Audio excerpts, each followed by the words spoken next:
सबसे पहले आप सबका शुक्रिया कि आपने इस वीडियो पर क्लिक किया। सबको सलाम, जय श्री राम, सत श्री अकाल, अस्सलाम वालेकुम। और हाँ, अगर आपने चैनल को अब तक सब्सक्राइब नहीं किया तो अभी कर लीजिए, क्योंकि आज की कहानी आपको हिला देगी। रियल हॉरर इन हिंदी स्टोरी कहानी का नाम भूतिया फैक्ट्री में चुड़ैल का साया। कहानी शुरू होती है। मैं पूजा हूँ, मुंबई की एक पुरानी बस्ती में रहती हूँ।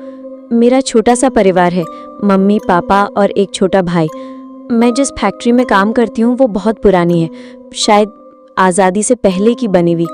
लोहे का काम होता है वहाँ, भारी मशीनें दिन रात चलती हैं।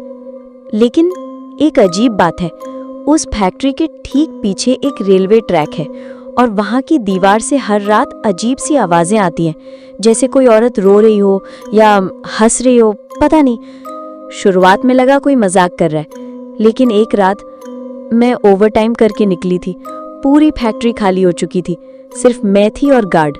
लेकिन जैसे मैंने फैक्ट्री का पिछला दरवाज़ा खोला, एक ठंडी हवा का झोंका आया और ट्रैक की तरफ देखा तो वहाँ एक औरत खड़ी थी। लाल साड़ी, खुले बाल और उसकी आंखें चमक रही थी, बिल्कुल लाल जैसे अंगारे हों।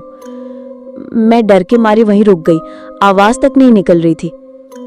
वो औरत धीरे धीरे मेरी तरफ बढ़ रही थी।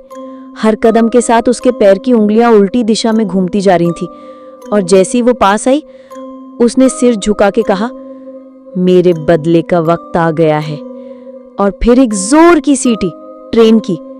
मैंने पीछे पलट कर देखा, कोई ट्रेन नहीं थी। लेकिन जब दोबारा उस औरत को देखने के लिए मुड़ी तो वो गायब। उस दिन के बाद से हर रात फैक्ट्री के उस कोने से चीखें आती हैं। कोई चलती मशीन अपने आप बंद हो जाती है और कभी कभी छत से किसी के चलने की आवाजें।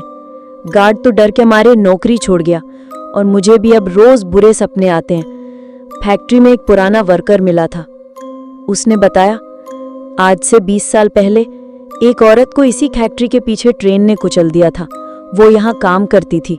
कुछ लोगों ने उसके साथ जबरदस्ती की थी और जब उसने आवाज उठाई तो उसे पागल कहकर भगा दिया गया। अगले दिन उसकी लाश ट्रैक पर मिली थी। अब उसकी आत्मा वहीं भटकती है, उसी लाल साड़ी में, बदला लेने के लिए। और कहते हैं, जिसने भी उसकी आंखों में देखा जिंदा नहीं बचा। मैंने देखा था।